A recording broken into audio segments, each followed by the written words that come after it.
Namaskar, I'm Milind Pan Patil, Director, National Water Academy, Central Water Commission, Pune. On behalf of National Water Academy, CWC Pune, I welcome to all senior officers from Ministry of Jal Shakti, Central Water Commission, Central Water Engineering Services officers, different organizations and department under Ministry of Jal Shakti, Department of Water Resources, River Development and Ganga Regeneration. I also welcome to all senior retired officers from the central government, CWS officers, state governments, then all officers from the state water resources department, irrigation department, then all central PSUs, state PSUs, then NITs, IITs, NGOs, medias. I welcome to all these officers. I also welcome to our today's speaker, Shri P.K. Saxena sir, former Indian Commissioner of Indus Water, Government of India. Before start this session, National Water Academy Pune started webinar series on international cooperation in water sector of India, and today is the fourth session of this webinar series, and the topic was Indus Water Treaty Surviving the Odds. To speak on this important Indus Water Treaty Surviving the Odds, this topic today we available us and very experienced officer, retired officers from Central Water Engineering Services, Shri P.K. Saxena sir. He was an former Indian Commissioner for Indus Water. Before hand over this session to Shri Saxena sir, I will first briefly introduce to our today's speaker. Shri P.K. Saxena sir is an CWS officer of 1986 batch. He has an more than 20 years. He had been involved in planning and design of water resources projects, mainly in hydropower sector in India, Nepal, Afghanistan.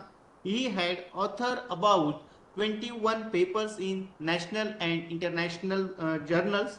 Then Sri Saxena sir has been associated with Indus Water Treaty matters since 2005 in different positions, including 2 years as Senior Joint Commissioner in Indus and more than 6 years as Commissioner Indus. He was also involved in water-related issues between partner states of Indus Basin, that is Punjab, Haryana, Rajasthan, and played key role in Shahpur Kandi Agreement of 2018 between Punjab and Jammu and Kashmir. He represented the government of India in the board of Bhakra Bias Management Board. Presently, Shri Saxena sir is an advisor in 10 Betwa Link Project Authority in Bhopal. He was also is an invited member of the Committee for Review of the Indus Water Treaty. Sri Saxena sir is a guest writer in NUT Strat, which is strategic think tank founded by ex-Deputy National Security Advisor. Now I hand over the session to our today's speaker, Shri Saxena sir, and also request to Saxena sir, sir, kindly start your session, please. Thank you, Milind. Thank you, Milind, and thank you, NWA. It is always a pleasure to speak on this subject, which is really close to my heart. Before I begin, I must begin with a disclaimer that all the views and opinions that I am going to express are of my own and not necessarily reflect the views and position of Government of India. This treaty is in the. Am I audible now? Hello? Sir, you are audible. Yes, sir, you are audible. Okay. This treaty has been in the news for last 5-6 years for all the right and wrong reasons. And there has been a lot of misconception in India in the public also. Some say that we should abrogate this treaty. Some say we should divert the water from X basin to Y basin. J&K claims that they have suffered a great loss due to treaty. India says that this treaty is unfair to us. Pakistan says otherwise. Pakistan always says that this treaty is unfair to them. They also claim that India is waging the water war. We always say that we should stop all the water. So this is basically a blind person's elephant. The fact is somewhere in between. So I have tried my best to get into the nitty-gritty without getting it complicated. And this will be my intention, and my presentation will be of around 45 to 60 minutes, and thereafter we can take the questions also. Thank you. And now to begin with, it is always better to understand the basin as a whole. We have a persons from Central Water Commission. They know it well, but for other public, this is our Indus basin that extends over an area of around 1.2 million kilometer square. Basically, it lies in Tibet, India, Pakistan, and Afghanistan. So in Tibet and Afghanistan, the area is quite low, and but India and Pakistan share a major part of this basin. In India, the drainage basin is about 0.32 million square kilometer, which is shared by Jammu Kashmir, Himachal, Haryana, Punjab, and Rajasthan. The mean annual flow at Kalabagh, that is Pakistan, during the time of treaty, it was assessed as around 168 million acre feet, or those who understand BCM, it was around 207 BCM. And 1 million acre feet is around 43.6 TMC for the people from South and Maharashtra. So this is the general availability of water. This has reduced a bit, but that is beyond the scope of present day discussion. So 168 MAF was the total water availability at Kalabagh, which is the last rim station.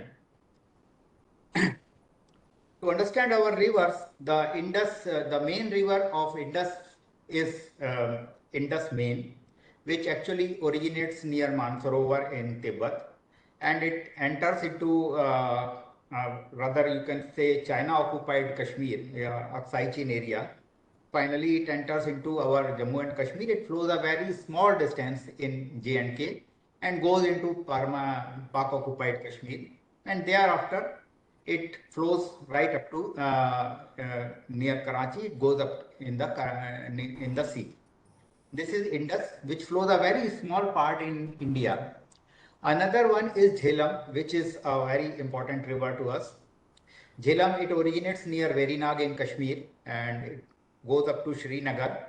We have a number of projects here, and then it joins Wooler Lake, and once it emerges from the Wooler Lake, it so for some distance it actually forms the line of control, and thereafter it enters into Pakistan.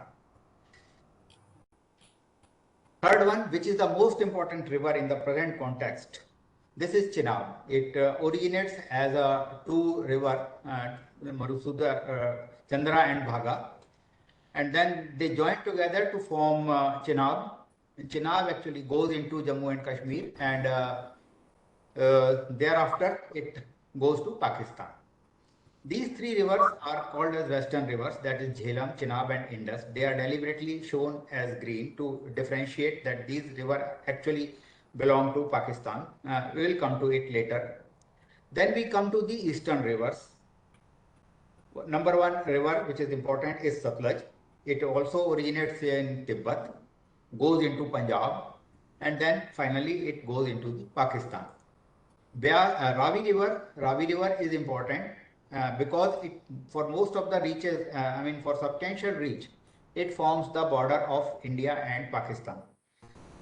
So thereafter, all the rivers finally goes to Pakistan. Beas flows entirely in India. It originates near Mandi Plain and then joins the Satluj River near Harike, which later on flows into the Pakistan. These all rivers join together near a place called Panchnad, which is in Pakistan, and then forms the mighty Indus, which flows into the sea. Another river which is a part of Indus system is Kabul. Kabul River does not flow into India, and it actually remains in Afghanistan and Pakistan. This river has a strategic value. We'll come to it later. So this is our system. If you see the total availability of water, you will find that a chunk of this flow, that flow which is available at 168 MAF, almost more than half of this system comes from Indus main, which includes Kabul also. 28 MAF flows comes from Kabul. So more than half of the share comes from uh, Indus. Then we have Jhelum, which is 23 million acre feet. We have Chenab, which is 23 million acre feet. So all these three rivers forms around 80% of the flow. Remaining three, that is Ravi, Byas and Salwar, they form between 6.4 to 13.5 million acre feet. This is the entire system of our Indus. Now this is the topography which is important to understand so many things. If you see the eastern rivers actually travel significant distances in the plains of India, mostly plains of Punjab and Haryana. And so ultimately what happens is in this particular eastern rivers, we have got plenty of opportunity for irrigation. Unlike the western rivers remain largely mountainous on Indian side. So there is very limited opportunity for irrigation through dam. There are very few sites where we can actually build a large dam, which is even more difficult considering the R&R issues now. So eastern rivers give a opportunity for irrigation, whereas western river have a very limited opportunity. But there is a tremendous hydropower potential to the tune of around 20,000 megawatt available from western rivers. This is where we have actually stressed during the negotiation. This is an interesting observation to make. When the time of partition, if you see the irrigated area in whatever is shown in red is India and whatever is shown in green is Pakistan. So during the time of partition, you can say major part of the irrigation was in Pakistan, not in India. Reason is unknown. I don't think there must be some kind of deliberate attempt, but somehow the irrigation in Indian side, which was Western Punjab, it was very less developed. Same way, if you see the canal system was developed in a way that entire canal system was in Pakistan, present day Pakistan, and very few portion was in Indian state. This is where we actually could not get much of the share of water, because those who are in water sector realize that when any kind of negotiation or this kind of sharing of water is negotiated, the existing use need to be protected. So when we actually went for the treaty negotiation, we found that more than 4 times, Pakistan had more than 4 times of irrigated area and even more than 8 times of canal water being utilized in Pakistan. This is where we actually suffered.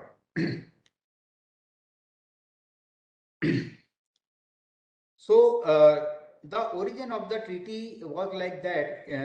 No one actually imagined that once this system will be partitioned, and this Indus system was designed to operate as a single entity, just like a Tennessee Valley Authority kind of arrangement. So partition was never in someone's mind. But after partition, when line of control, rather border was drawn, people realized that major part, as you have seen in the earlier slide also, major part of the network of existing canal, they went to Pakistan, and control works of these canals remained in India. This was a very typical kind of situation, because the water for Pakistan, Pakistan was depending on us for control of these rivers, these waters. Everybody understood that, and in fact, during the negotiation, during the partition plan, Sir Radcliffe, who actually drawn the partition line, he proposed a joint venture, but it was not accepted neither by India nor by Pakistan. So partition was the only option, and the partition happened, and major part of canals went to Pakistan, and our control works remained to us. So to make the matter a kind of ad hoc mechanism was evolved, and there was a two both West Punjab and East Punjab went into an agreement. This agreement was actually maintained the status quo, whereas water from India will be given to, I mean, water from West Punjab will be East Punjab will be given to India, West Punjab. So mainly the control works that remained with us was Madhopur, that is present day Madhopur. You can see even present day also. Firozpur headworks. These were the two major headworks that came to India. They are very near to border. Most of the people might have seen that. So this temporary agreement was valid till 31/03/48, March 48. Before this agreement expired, India wrote a number of letters to Pakistan to either negotiate the entire agreement or to renew the agreement. But somehow no agreement could be reached till 31 March 1948 when this agreement expired. So after the expiry of the agreement, East Punjab discontinued the supply of waters to UBDC, that is Upper Bari Doab Canal system, from Upper Bari to lower part of this canal, CBDC, which is called as Central Bari Doab Canal in West Punjab. So ultimately there was a lot of hue and cry. I am not going into that, but the water was stopped for around 2 weeks, as a result of which Pakistan even threatened to go to ICJ. And finally, with the negotiation of with the intervention of our Honorable Prime Minister at that time, an interim agreement could be reached. That was on 4th of May, and you can find this agreement in Annexure A of the treaty. So with this kind of mistrust and suspicion, the World Bank offered the mediation in 1952. Why I have narrated this? Because you can see the basis of all Pakistan objection or is because of this mistrust and suspicion. They always believe that once this was done in 1948, it could be done even now. So entire objection, entire negotiation focus on this area, that India should not have any control of the waters that flows to Pakistan. So World Bank offered the mediation. Mediation began, and during mediation, Pakistan actually claimed entire western rivers and 70% of eastern rivers.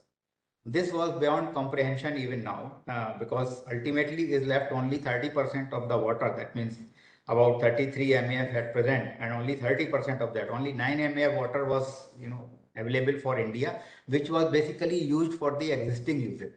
And Pakistan claimed all the remaining water. India was little more rational, and they claimed India claimed entire eastern rivers and 7% of western rivers. If you go into the treaty, you will find that almost the treaty is around this kind of arrangement, entire eastern rivers, and whatever we have on western rivers is around 7% of that water. So we actually got what we demanded. But India was very firm in utilizing the hydroelectric potential.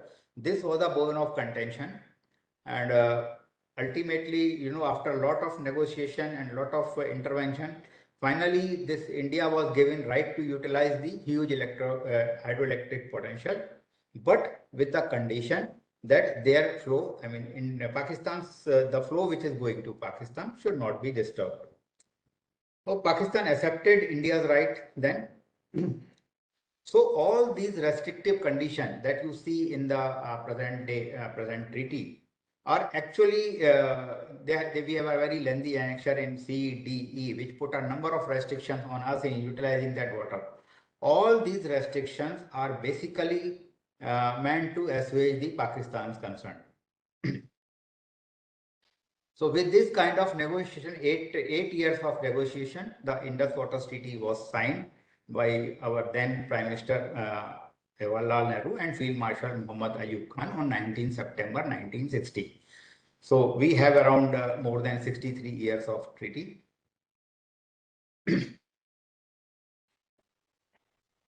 Coming to the treaty, this treaty contains a preamble and 12 articles, and it has 8 lengthy annexures. In a nutshell, India was given right to exploit the entire yield of eastern rivers, that is around 33 million acre feet, on Satluj, Ravi and Beas. We have absolute right on these waters. I again repeat that we have absolute right, that we are not even required to give a single drop of water from these 3 rivers. On western rivers, the waters of western rivers was given to Pakistan, but India had a number of rights on it. The Right is the right to power generation, as I narrated a little earlier. We have unrestricted rights of power generation, but with the condition that these power plants should be run of the river plant, subject to certain design criteria. This is where our actually all the dispute arise. We have right to develop this hydropower, but with the certain restrictions. We can develop irrigation facility up to 13 lakh acre. This is pretty huge. We can utilize the waters of Western River for navigation, flood protection, fishing, basically all the non-consumptive kind of use. We can develop it for drinking water and industrial purpose. It does not define what kind of industry. It only says it can be used for industrial purpose. We can store the water up to 3.6 million acre feet, of course, with a certain condition. For those who do not understand what 3.6 million acre feet of storage is, you can say that it is half the size of Bhakra. So almost half of the size of Bhakra dam can be stored by us on western rivers. As I said, there is no restriction on eastern rivers. This is the basic snapshot of the treaty. Looks simple, but it's not that simple.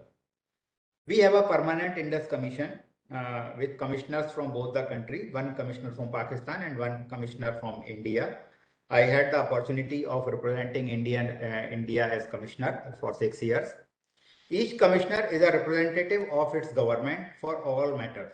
So normally government on Indus Waters Treaty matter, government do not engage directly, and all the correspondence or all kind of negotiation, whatever it is through commissioner. Only when government decides to step in, then only government can actually engage in certain talks.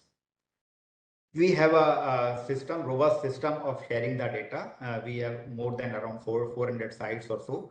We exchange data, India and Pakistan both exchange the data every month. Treaty mandates that PIC, that is Permanent Indus Commission, should meet at least once every year, alternately in Pakistan and India. So it is necessary for us to meet at least once. The idea was that this treaty should not be junked like any other treaty, and India and Pakistan should constantly engage. So treaty made the provision that we should meet at least once. So last meeting was in India, and now it is India's turn to go to Pakistan before 31st March 2024. We normally undertake periodic inspection on Indus Basin on both sides. So both the commissioner on request can go to other basin to inspect particular works or make a general tour. But these tours have now been reduced substantially, and last tour was held somewhere in 2019. Since then, there has not been any tour to India. India went to Pakistan in 2013. Since then, India has not visited Pakistan for making a tour. So these are a little subdued affair now, but PIC can undertake the periodical inspection. There was time when there were at least 3-4 tours every year, but this is a little reduced now for obvious reasons. The major thing that people ask is whether we have to deliver certain water just like, on Ganga Treaty or something. I make it very clear that treaty does not require India to deliver any specific water to Pakistan, just like in Ganga Treaty. The only thing is it is a division of water, it is not sharing of water. It is basically the division of rivers. All 3 rivers belong to Pakistan. Waters of those rivers go to Pakistan. India cannot interfere in that. And even if theoretically the water reduces by half, it doesn't matter because only water of these rivers are to be given to Pakistan. Same way, we only have to let flow the water in these rivers after our limited use permitted to us. This is important, and which actually miffs Pakistan. There is no provision of treaty in the treaty for stoppage of work. So Pakistan is miffed with this fact that Pakistan cannot impose any kind of stoppage of work on us. So while Pakistan raises certain objections, we can continue to negotiate. We can continue to negotiate for prolonged years, but there is no provision that we should stop this one. We should stop our construction. Another question which is asked by many, and I am expecting the question after the session, that there is no unilateral exit or modification clause in the treaty. No country on its own can either exit or modify the treaty. So ultimately, any modification has to be agreed by the two governments. It's not one-way street. And no country, at least from commissioner level, no country can can raise the issue of territory. That means our Jammu and Kashmir. So this treaty is even do not talk of any particular area or Jammu and Kashmir, and we cannot raise our in the commission at commissioner level. We cannot raise the issue of the territorial dispute. This is left to the respective governments. The treaty stays clear from this. Now, where the dispute arises, as the treaty defines that we have to supply whenever we try to plan a new project, new hydroelectric project, we have to supply the information to Pakistan 6 months in advance of beginning of construction of river works. Please mind the language. We have to supply the information 6 months before beginning of construction of river works, which simply means that unless you take up certain works on the river, you are not necessitated to inform Pakistan about that project. So once you either you go for diversion or something, you take up any works on the river, 6 months before that you have to supply the mandatory information. That information is specified in the treaty. It's not open-ended. There is a pro forma. You have to fill it up and send it to Pakistan. Pakistan, on receipt of that information, within 3 months of receipt, Pakistan can communicate its objection on design of the plant. So Pakistan can only raise the objection on design of the plant on the ground that it actually does not meet the requirement of the treaty. If Pakistan is unable to raise any objection within 3 months, it is deemed to have no objection. It seldom happens. I don't think it has happened more than a couple of times. Then once the dispute is arisen, this dispute is, as I have already said, that the commissioners are the representative of both the countries. So the moment Pakistan conveys any difference, it is actually Article 9 specifies how they are to be dealt. So they are dealt in Indus Waters Commission. Both the commissioners discuss, and very often these discussions goes for more than 5-6 years and even beyond for possible resolution. In the past, we could have resolved certain projects, but normally, if we are not able to resolve these disputes, they are referred to the government by either commissioner. Any commissioner can say that we are not able to resolve this dispute, this differences or dispute, and ultimately government takes over. If government also fails to resolve this issue, then the matter is referred to third party. There are only two third parties, that is neutral expert or court of arbitration. For all those issues which are technical, which are related to design of the project, they are referred to neutral expert. And for all issues which are actually, which involves some kind of interpretation of the treaty, which have a legal meaning, they are referred to court of arbitration. Now, who defines it? Whether it has to be referred to a neutral expert or court of arbitration. The treaty provides a mechanism for that. There is a set of certain issues that is given in the treaty. If our dispute or if our issue that is discussed between the two commissioners falls in that list, I don't remember the number of item in the list, but they are around 25 or 26 standard differences. So if the differences that is being raised falls in that list, then the matter automatically goes to neutral expert. There is a possibility that neutral expert, while deliberating on those issues, feels that this is a little broader issue and it can be referred to a court of arbitration, then neutral expert can refer it to court of arbitration. Another mechanism to go for court of arbitration is when both the party feel that this issue does not fall in the standard list and we should actually go for court of arbitration. So court of arbitration, both the party can reach only in two conditions, either neutral expert refers to it or both the party jointly agrees. there is no provision that a single party can decide that this matter can go to court of arbitration. So this is the present dispute also. We will be covering that. And this entire gamut of things, World Bank has only the procedural role. In Pakistan media, it is often said that World Bank is the custodian of the treaty, but I want to make it clear that World Bank has no role in the implementation of the treaty.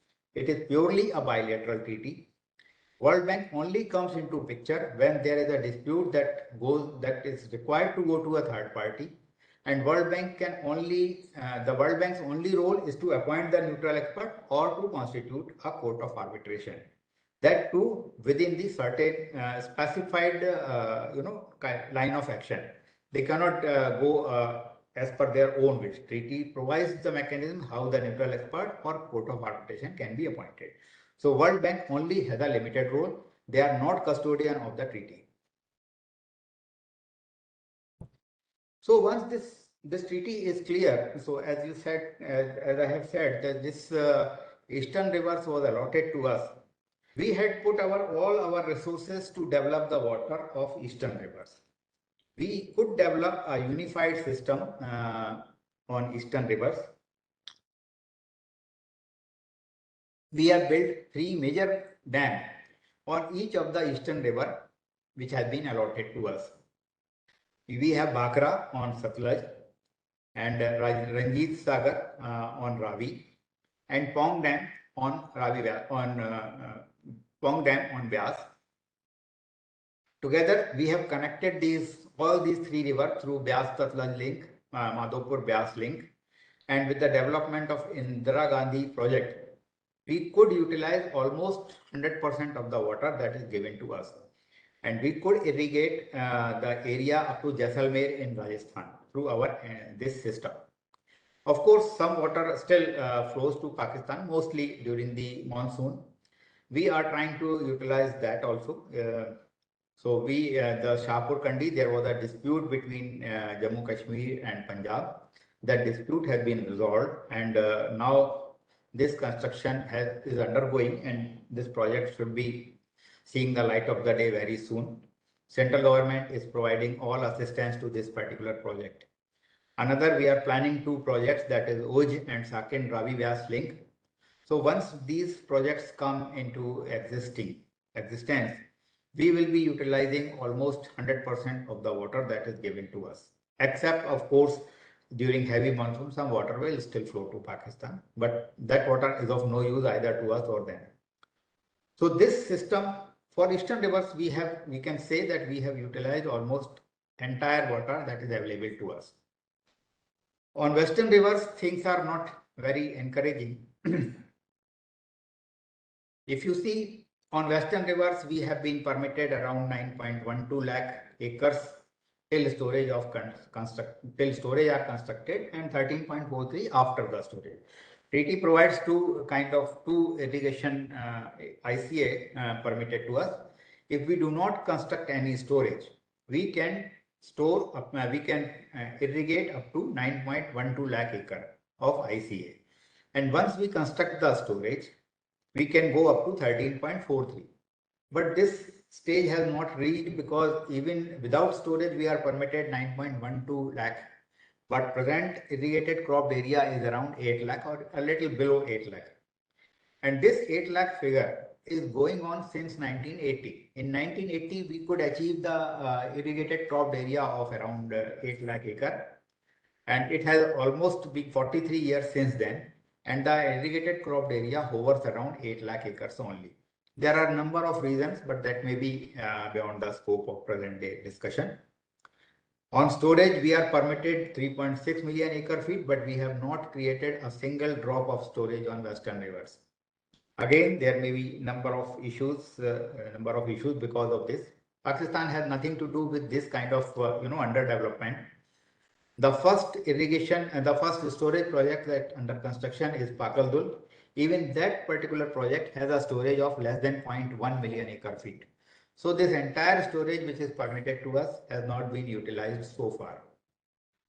On hydropower, The total hydropower potential which is available, assessed hydropower potential is around 18,653 megawatts, somewhere around 20,000 megawatt. We could develop only 1/6 of this hydroelectric potential. To the last count, we have around 3,569 megawatt of projects in operation, 2,772 under construction, and 4,786 under planning. Still, around 8,000 megawatt is yet to be explored. But if you see the other side of the picture, for last so many years, we could develop 3,569. And if and very soon it is going to be doubled, around 2,772 are under construction.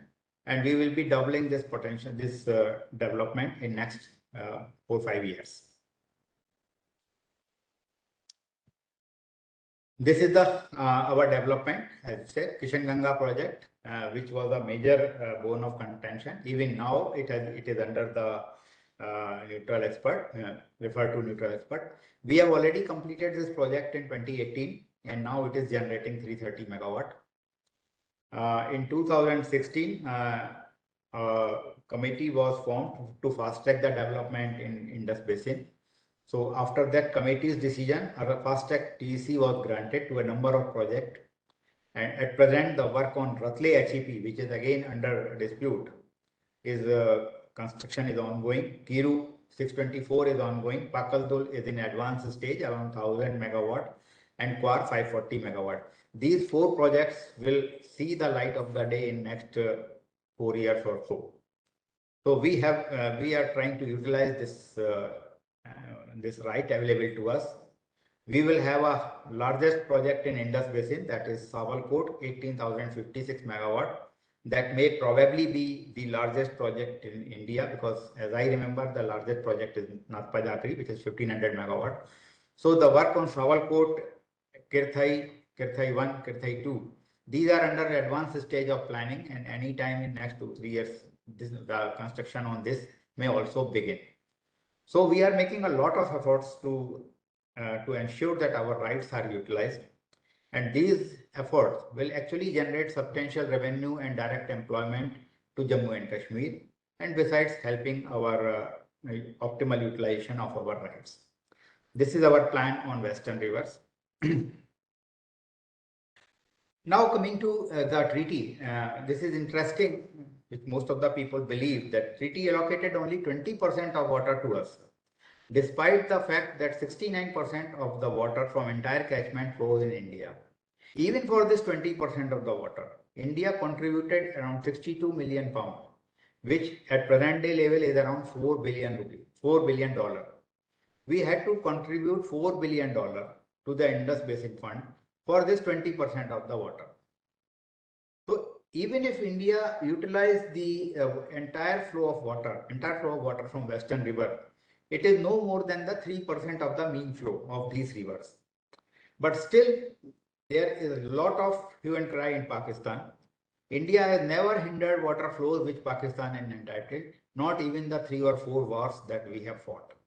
India was committed to the treaty, and India is still committed to that treaty, in spite of the fact that this treaty, as we rightly believe, is unfair to us. We could resolve certain disputes. On Salal, this was the first major project on which we both have a dispute, and it was resolved at the government level in the agreement between the foreign minister in 1978. During when the foreign Atal Bihari Vajpayee Sahab was our foreign minister and Aga Shahi was their foreign minister. So in 1978, we could reach an agreement on this. Thereafter, Tulbul came. Tulbul is somehow a typical case of tragedy of errors. The work on this project was suspended in 1989 on the matter of, as a matter of quote unquote goodwill and friendship. But so far we could not even begin the work on this project. This project is being discussed in composite dialogue now. The last meeting in this composite dialogue was held in 2012. So you can very well imagine how actually we are going in this particular. This project is practically kind of abandoned. We have Baglihar project. That was the first project that went to a third party. It was resolved by neutral expert in 2006. Uri 2 and Chutak, these were the two projects. We could, Uri is 45 megawatt, I failed to write that. Uri and Chutak, we could resolved in commission in 2008. Nemo Basgo was completed in 2009 and accepted as a fait accompli project because we could not resolve our issue and the matter was not even referred to the neutral expert or court of arbitration. So this project is fait accompli. Kishan Ganga, we have two issues that were referred to a court of arbitration. Project was allowed by the court in 2013, but still some disputes, still some issues still remain that are being deliberated by the neutral expert. Pakaldul and Lower Kalnai, these two projects are being discussed in Permanent Indus Commission still now. Ratle is also clubbed with Kishan Ganga and it is under consideration with the neutral expert. So at present, the major dispute between India and Pakistan are on two projects, that is Kishan Ganga and Ratle. And you may be hearing a lot about these two projects. Just now, about a few days back, our team returned from Vienna after a meeting with a neutral expert. I will be detailing this a little lengthy. So we have, so all these projects, why I am trying to, tell about these projects, because you will find some kind of errors that we might have committed and we should actually focus on that. Take the case of Salal project. This Salal project was almost at the line of control near border, about 72 kilometers from Marala headworks, which is in Pakistan. We started discussing these projects in 1970 and up to commission level, and then the matter was taken up to government level. Somehow India was not very, India was a kind of very, little accommodative country, and we gave up a lot of our right to reach a certain agreement between the two countries. And in 1978, the issue was resolved. But at what cost? India, during that agreement, India agreed to plug the low-level outlet. Most of the engineers in Central Water Commission know what the low-level outlet means to us. But we agreed to plug these low-level outlet in the design and also raise the crest of the spillway. As a result of plugging these low-level outlet, although this agreement was signed in 78, became operational in 87, the dam has lost all the live storage. So now it is working as purely run-of-the-river project. 690 megawatt of project working as a pure run-of-the-river project with zero storage. Those who have seen the project will appreciate that the entire area has been, filled with the sediment. So we feel that this is something that that is not, I mean, we don't find it rational in present day context, but that was many years back. This project is again a tragedy of errors. We actually designed this project to maintain the navigable depth because after this desilting, the Jhelum river used to deplete quite quickly. So to maintain the navigable depth of around 4 feet or so, 1.2 meter. So we designed this project. We sent this information to Pakistan in 86. We continued discussion till 87. Pakistan, for further discussion, Pakistan put the precondition that work should be suspended by India before the bilateral negotiation. Now, treaty does not provide any kind of condition that the work should be suspended. But still, again, as a matter of quote unquote goodwill and friendship, we accepted that precondition and we suspended that work for around 3 months, 1 month rather. After 1 month, Pakistan again requested that the negotiations are ongoing, so please extend this suspension for another 2-3 months, probably 3 months or so. We again suspended. It went on, and finally India agreed that till we reach the resolution, the work will remain suspended. So it is more than 34 years since then, and the work still remains suspended. Half of the major part of the project is still constructed, but then it lies abandoned, and practically this particular project is abandoned for all practical purpose. We could discuss this project in 6 rounds of secretary level talks and 7 rounds of composite dialogue. But if you can, you yourself will appreciate that once the project is suspended, and we have agreed to suspend till that resolution is reached, Pakistan will be of no hurry to reach the resolution. So this goes on and on. Last round of secretary level talk was held in January 2013. So ultimately, this project since then is lying abandoned. You can see the photograph of the half-built Tulbul Dam and Tulbul Barrage when you go when you search in the Google.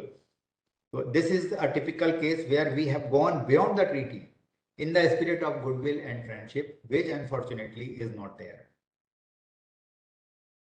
Baghlihar, India became aggressive since then. In Baghlihar, we communicated the information in 92. Pakistan raised the objection, obviously.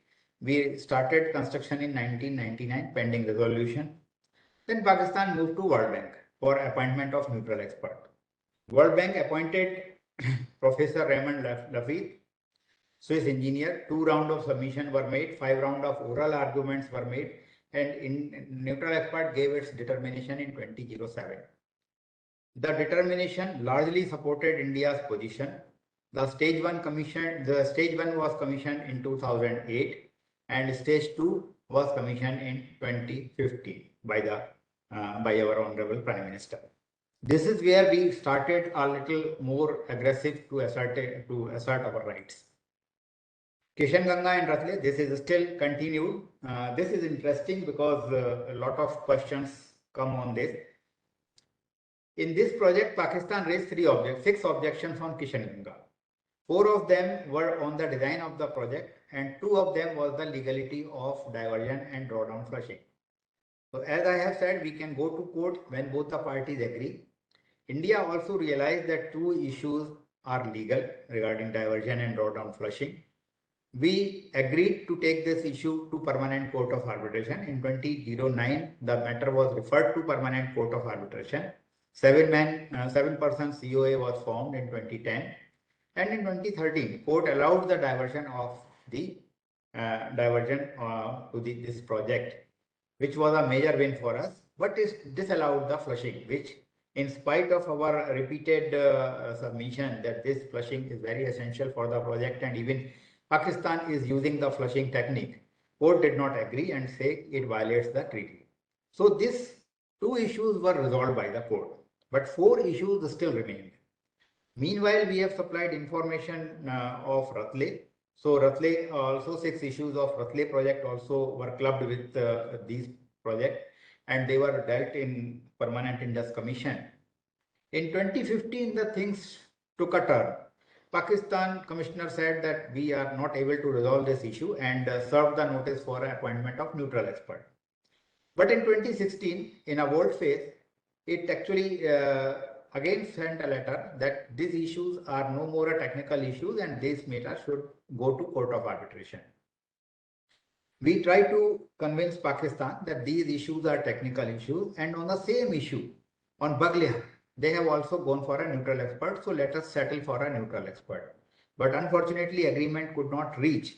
And then finally, India also in 2016 sought the appointment of neutral expert. So now, and while Pakistan also made for appointment of Court of Arbitration. If anybody asks which application was sent first, our application was the first legal application of appointment of neutral expert. Pakistan filed the request for COA about 8 days later. But that's not an issue. The issue is World Bank was left with two separate applications, one of appointment of Court of Arbitration and one of neutral expert. World Bank played safe and it initially proceeded with both the process. India objected. India said that our application was the first to reach, and secondly, if you go for both the process, then definitely what will happen if both the process have a different outcome. Then World Bank, realizing it, put a pause in 2016 to allow the bilateral settlement. This bilateral settlement could not be reached. We have 3 meetings in Washington and 2 meetings bilaterally. But despite of that, we could not reach a resolution. So last year, 2022, World Bank said it has been more than 6 years, we could not reach a resolution. So ultimately, they have restarted both the process simultaneously in spite of India's objection. So in Pakistan, India always said that the Court of Arbitration is illegal. India decided not to participate in the proceedings of Court of Arbitration. and only to a neutral expert. Now, this is very tricky situation and very, a kind of amusing situation where two different mechanisms are being followed to resolve the same dispute. India is taking part in one and not taking part in second. Pakistan is taking part in both. So I really don't know what will happen when the two conflicting outcome will come out of these two issues. But that is for in future to see. Why we boycotted court of arbitration? This is a major decision because in internationally this is not considered as a very acceptable kind of thing. India boycotting the court, but we are very firm. We believe that the issues are technical. These issues should be referred to the neutral expert because similar issues were settled by neutral expert, and even Pakistan initially served the notice for neutral expert. So we particularly believe that these are the technical issues that should go to the neutral expert. And in any case, even if you see, even if Pakistan believes that this matter pertains to court of arbitration, it cannot take the matter to COA unilaterally. It can either be through agreement, as I have told earlier, or through a neutral expert. So this particular graded mechanism was not followed to take the matter to COA. So Pakistan and India objected to this and did not take part in court of arbitration. And then India realized that this is the Pakistan in intransigence is too much, and India on January 25, 23 served the notice to Pakistan and invited to amend the treaty. As I have said earlier, any kind of modification in the treaty can only be done by the two governments. So we have invited Pakistan to discuss the issue and incorporate the necessary modifications. So far, Pakistan has given a cold shoulder to our response, kind of dilly-dallying technique on this.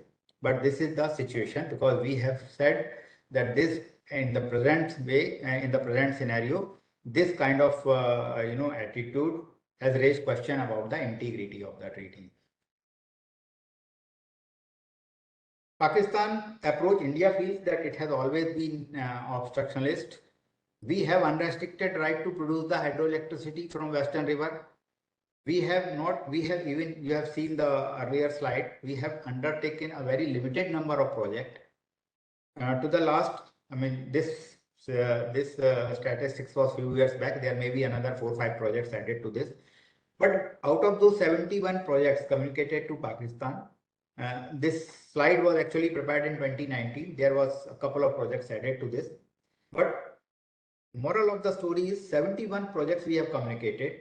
Out of this, 29 projects were less than 1 megawatt, few kilowatt. And that too on the tributaries. So these kind of small project, 29 projects of lesser than 1 megawatt and only 13 projects was more than 50 megawatt. All the projects were less than 50 megawatt. But all the projects have been objected to by Pakistan. Pakistan has admitted during a number of meetings where I was representing India.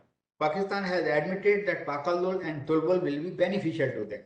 Reason being because they will supply kind of controlled water to them, regulated water to them. So this project on record, they have admitted that this is beneficial to them, but still they objected on that. So this we see a kind of obstructionist approach, which has necessitated us to take the drastic step of revision of the treaty. Even every now and then, public discourse, if you read any newspaper, even 3 days back, they have raised that India is now going with Quar project in sheer violation of the treaty, without even going into the details of the project. So public discourse have been like steering the water, waging the water war. This kind of approach you can always see in Pakistan newspaper and media. So they see, they are not focused on their gain, but they are basically focused on India's loss. But if you see the perception on India also feels that water sharing treaty is unfair. Pakistan also feels the same. Pakistan feels that treaty has given India more than due share of water, which is 20% of the water. They feel that India should not be given more than 8-9%, which was necessary to protect their existing uses, and all the water should go to Pakistan. India definitely, everybody will agree here that indeed we are not satisfied with the allocation that the treaty make of it. Because 69% of the water flows in India and we have been given 20%. Pakistan is upset because this is the major, major point on which Pakistan remains perturbed. Because treaty imposed no condition for a pause in construction pending. As I said, most of the in most of the case, Pakistan feels that they should be able to impose a kind of stay on Indian project. The treaty does not provide that. So they are perturbed that there is no condition in the treaty that forces India to pause the construction pending the dispute. India is moved from the fact that all the western rivers we are already subjected to certain stringent restrictions, and in spite of following that restriction, Pakistan continues to object even the small projects of India.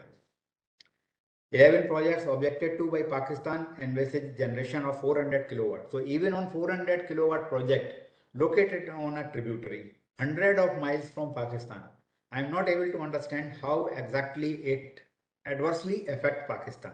So practically in every case, Pakistan hold the project to be a violation of the treaty. This is where we are left. Finally, we conclude, although we appreciate the lower riparian anxieties and we make our best attempt to address them through negotiation, through discussion, but we cannot relegate our right. We are well within right to give pace of development in Kashmir and utilizing all our rights under not so generous. We already have a very restrictive kind of provisions. Within that provision, we are all within our right to give a pace of development in our Kashmir. Pakistan, instead of objecting to us, Pakistan should focus on huge potential in Pakistan, which is available. They have more than 80,000, as I remember, more than 80,000 megawatt of potential. But most of their projects are either marred with an interstate disputes or through lack of fund and so many other things. So instead of focusing on India, objecting on India's project, they should focus on their projects, try to arrange the finances to develop their project and for their own people.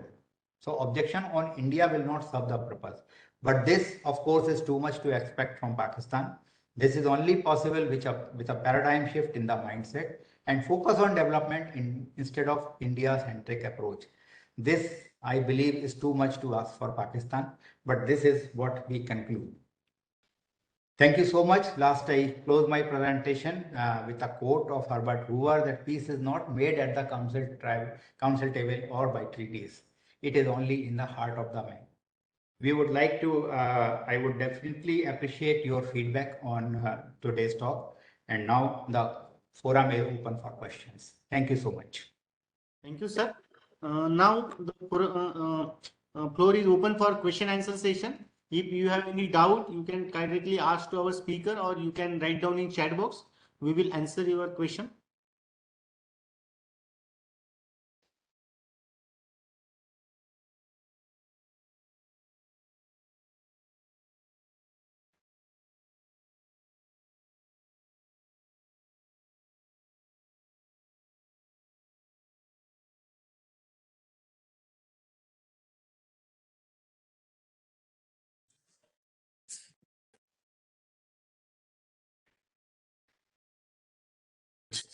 Irrigation.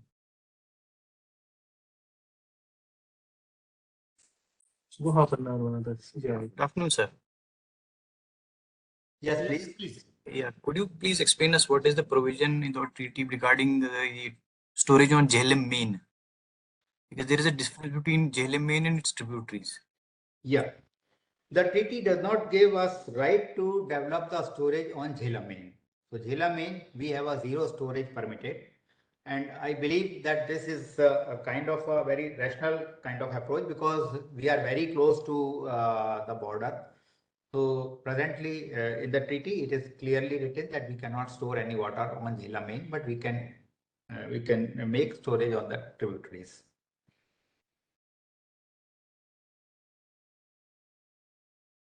Yes, sir. We are actually from J&K. So if I could add on, we last time had some drought problems here. So the Jhelum main was completely dry. So we faced a lot of problems at that time. So if something could be done about it, that will help us. You know, within the treaty, it cannot be done. And these are one of the few issues on which we seriously want the negotiations to take place. During the time of treaty, it was agreed by both the parties that we should not construct any kind of storage on Jhelum main. So at present, we are bound by that treaty. And we have already trying to, modify this provision. We have requested Pakistan to discuss our, possible modification in the treaty. But till that time, the situation is like this. Thank you, sir.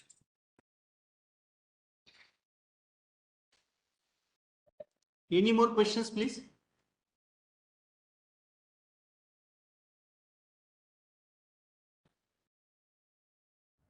Good morning, sir. Hello. Good morning.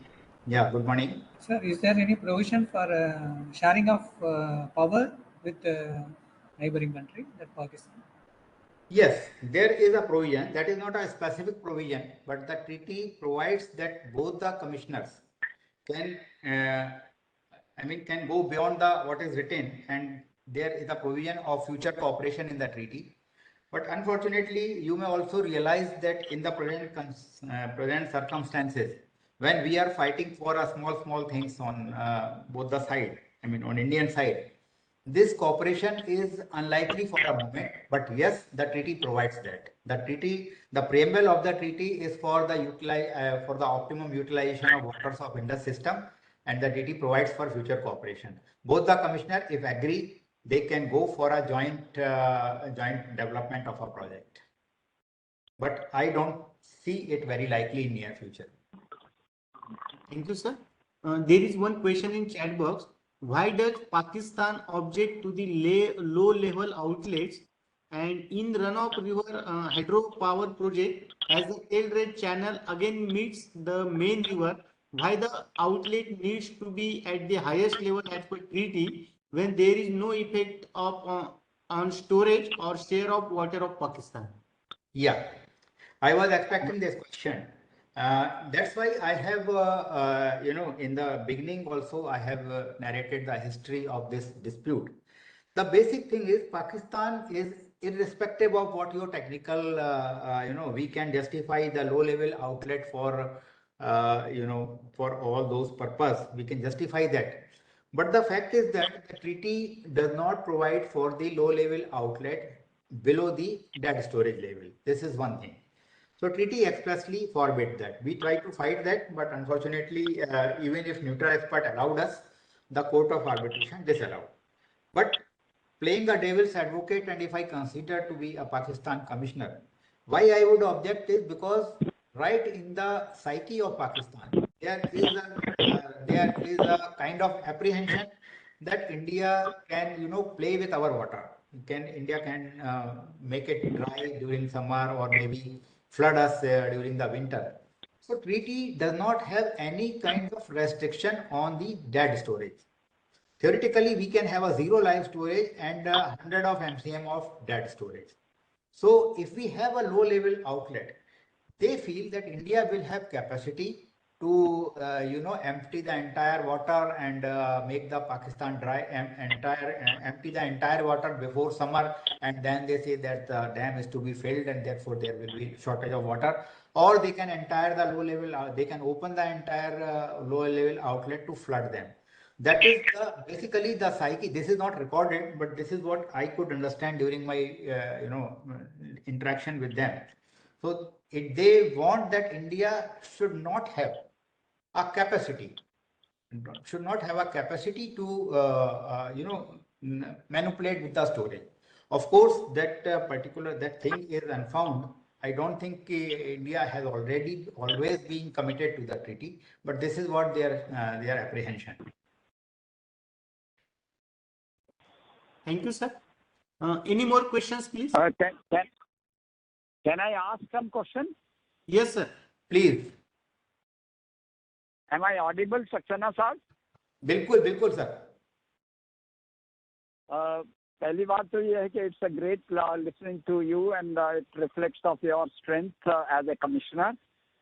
I Sir. just want to ask, just now you said that whatever apprehension Pakistan has, that you can flood us or you can deprive us by operating all your development in such a way, Sir. like whatever John Briscoe was also giving Sir. his opinion. Yes, sir. If you are asked to present a study to Pakistan that Sir.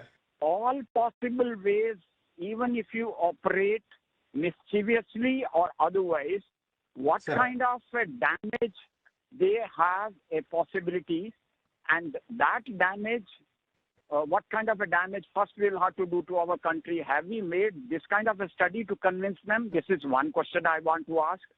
Sir. Another question I want to ask, should I ask the second question also so that you can reply to both? Sir.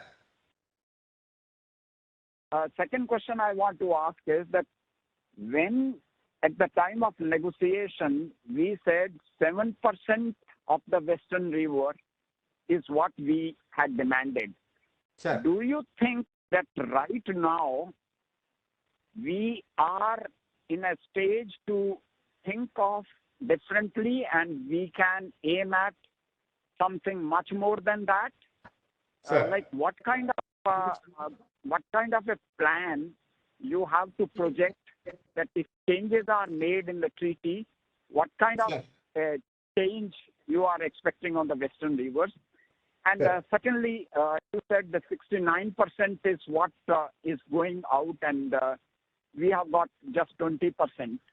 On the Sir. Western rivers, like we have a storage, but some engineering estimate that how much is going out from our country and how much we are allowed to use, which we can justify. I mean, these are the points I'm interested to get updated on. Thank you so much, sir.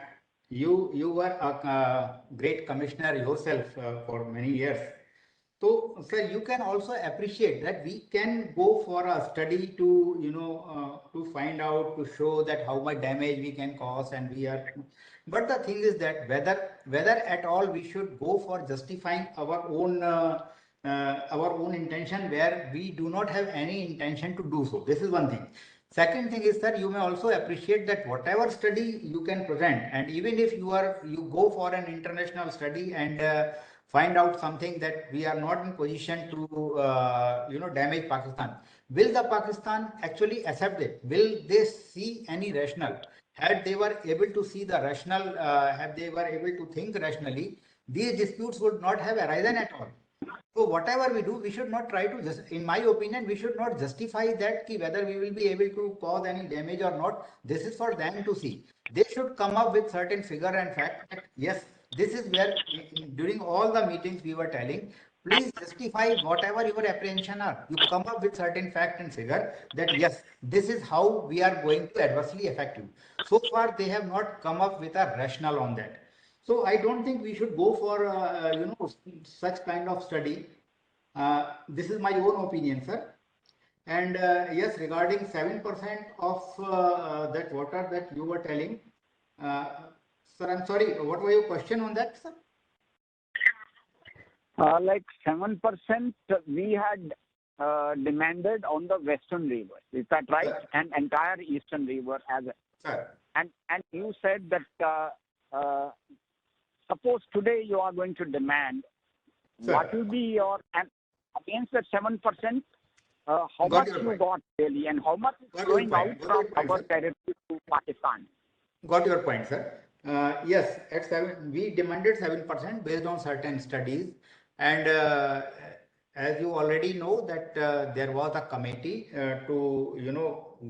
there was a committee whose findings are secret, but they deliberated all these issues which you have been you have asked, and unfortunately I cannot share all those the deliberation of the committee, but yes, when we ask for certain things, we have a rationale behind it. This is what I can assure you, sir. No, but are you going to now, are you ready right now when you have asked for revision of the treaty? Are you ready for your ask on this? What is your ask? Sir, definitely we are ready. That's why we are going for we have invited Pakistan for a negotiation. We have a report of the committee which deliberated on all those issues, sir. We are ready for that, sir. Okay. Sir. And then how much, like we know that entire Eastern we are consuming, which is 33 MAF. Yes, sir. And how much is that Western which goes out from our border to Pakistan? Sir, How much is that? I do not have figures at right now, sir. But tentatively, like it must be of the same order as Eastern or little more than that. Sir, I'm sorry, sir. I do not have figures right now and I cannot make a wild guess, sir. Okay, thank you. Thank you, sir. Thank you, sir. Sir, there is one question in chat box. What changes are we seeking in Indus Water Treaty in latest notice to Pakistan in January 2023? Yeah, this is what I have said a little while ago. A committee had been formed a little earlier, and the committee had submitted the report. They had given a lot of kind of recommendation, which unfortunately is not in public domain. So I will not be able to discuss on that, sir. Okay, thank you, sir. Sir, next question. Is there any restriction on quantity of water used for irrigation, or India can use as much quantity required for 13.43 lakh hectare? Exactly. We do not have any kind of quantitative restriction on the water. We have restriction only on the ICA. So theoretically, you can use as much of water as you can for those 9 lakh acre or 13 acre. Thank you, sir. Next question is River Tavi in Jammu, J&K cover under Indus Water Treaty? Yes. Okay. Yes, any more questions, please? Any more questions, please?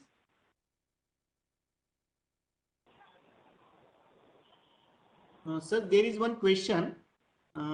Whether climate change effects are considered in Indus Water Treaty? No, during the time of the treaty, during the time of negotiation of treaty, there was no issue of climate change. Okay, thank you, sir. Any more questions, please? Okay, then we will conclude this session. Thank you, sir. On behalf of National Water Academy, Central Water Commission. Yes, sir. On behalf of National Water Academy, Central Water Commission, Pune, I extend my heartfelt gratitude to all esteemed participants, speakers, and attendees for joining us today for enlightening webinar on international cooperation in water sector of India.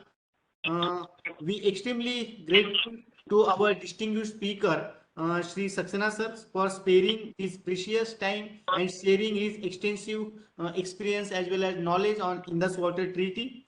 I would also like to extend special thanks to Secretary Ma'am, Department of Water Resources, River Development and Ganga Rejuvenation, Shri Ishwinder Ora sir, Chairman, CWC, and ex officio Secretary to the Government of India, Shri D.H. Chasna sir, Chief Engineer and Head of National Water Academy, Pune, for generous support and guidance making NW venture ahead.